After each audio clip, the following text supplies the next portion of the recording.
And why did I have to get outside? Well, my shitty bank check by photo did not work. So it says I have 90 days.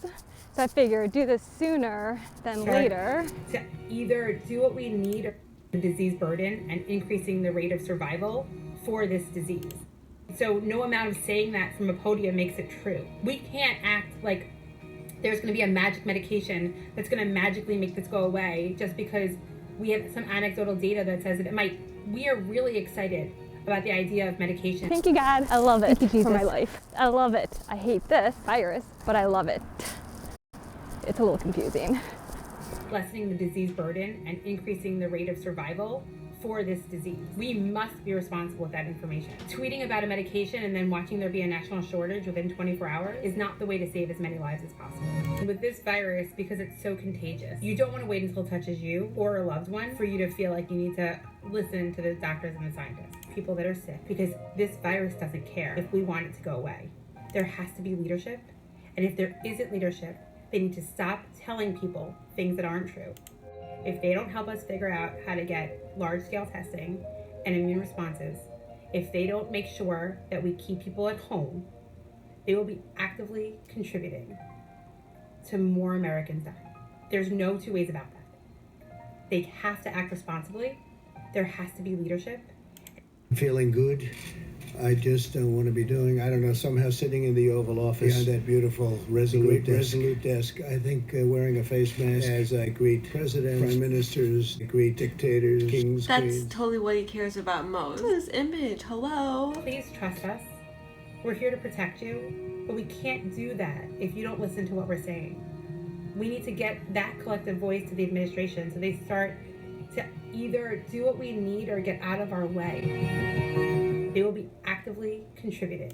He was obviously with Joshua, tried to minimize the sexual assault, not make it out to be a rape, and it was just contact, and ejaculation Stephen knew it was false, which is absurd given the scientific evidence that exists. He tried to blame and lighting the gasoline. I want to get that philosophical. I wonder whether we are seeing regional. You know, it strikes me that we've all been talking about solidarity these days, but with so-called allies pointing fingers, is this a sign of a more sort of fractious, self-serving world, at least until this crisis is over? Well, I don't think I would want to get that philosophical. I wonder whether we are seeing more clearly what the actual reality is than before in such a moment of crisis. Here, the European Union has its own struggles to find a way of dealing with this. There's a very heated debate about financial solidarity. Euro bonds, or so-called Corona bonds, are unlikely to actually go ahead. We'll learn that next week. Simply, damage has been done, particularly to transatlantic relations. Also, after Donald Trump very early on in this crisis described this as a European disease, now he tries to frame it as a Chinese one. We must not forget that we are really in a competition here of whether democratic free democracies can actually deliver to their own people, and at the same time we see highly symbolic shipments of medical personnel, but also such masks to European states, particularly also Italy. So this is very much a battle for hearts and minds, as it is a tough fight for those desperately needed resources at the moment. I don't see it for myself. Right, because he's not sick, he's feeling great. Come on, people.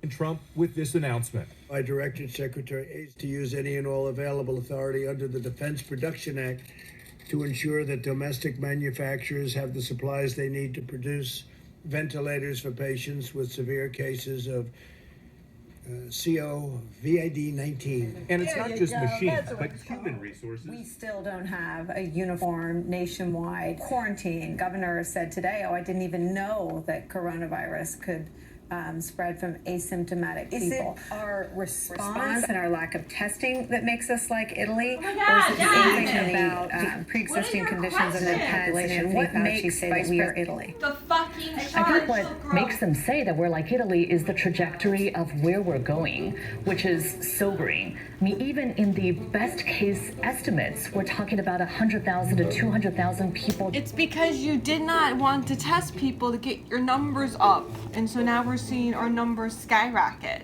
And the quote, oh, be like Italy from Bricks, or whatever the fuck her name is. Deborah, you're the doctor. Great, Deborah. Don't think we're not gonna be like something when it's right in front of your face. So this denial is a sickness that's creating harm, right? I mean, come on. Your question should be, what do we do now? How do we make sure that people stay indoors? Can there be national campaign? How do we promote? Encourage leaders to get on the fucking ball. You've been showing us this chart. What do you think that is? So teach us how to read a chart. Do you know how to read a chart? 19, which is in the best case scenario if we do things exactly right, which we're not. I mean, you're right, Nicole, we are not. We don't have a national coordinated strategy. We talked earlier about the problems with our healthcare systems and the lack of testing, but we also have a huge issue that we as a country are not uniform with asking people to do the one thing that will reduce the rate of transmission, which is to stay at home. I mean, it's unbelievable to me that there is still that governor who is saying he didn't know about asymptomatic transmission. It's unbelievable that there are still governors. I can't believe it. We'll fucking believe it and get over it. Can we fucking petition? You get fucking removed? How do we do this? Seriously, how do we fucking do this? What's going to be happening in Florida, Louisiana, and Michigan, and everywhere, and not thinking that's going to happen to me too. Are we waiting for numbers to go up also in every state? Because by that point, it's going to be too late. It will be inevitable then, but it's All right, just finish listening to this. Inevitable now. And I hope that that's the takeaway from it all, that there is something that we can do right now to flatten that curve. Yeah, give that child his federal legal right. He doesn't have to be in a classroom that's going to create this type of harm. You need to move him. What did you think? Your numbers? Okay, dude, this seems very similar. That's the principle. He kept putting this child in a room to self-implode. Until the point he removed his, was going to take out. Until the point he took his pants down and almost took a shit. What the hell? This is the biggest psychological regression. This is why I made choices like, don't put him on the stage for the Winter Assembly. We still have an opportunity to not make us on the trajectory of Italy. The mitigation and social distancing clearly works. We need to put our foot on the accelerator and not on the brake. We have 30 days. We need to really push. A point also echoed earlier by Dr. No protective gear. There's no magic bullet. There's no Ball? magic vaccine or therapy. Oh, sorry. It's just behaviors. Had gasoline dumped on her while she was alive and alert. But that takes coordinated action by the federal government right now. Makes you creep. Yeah, that's why I straight up ghosted his ass.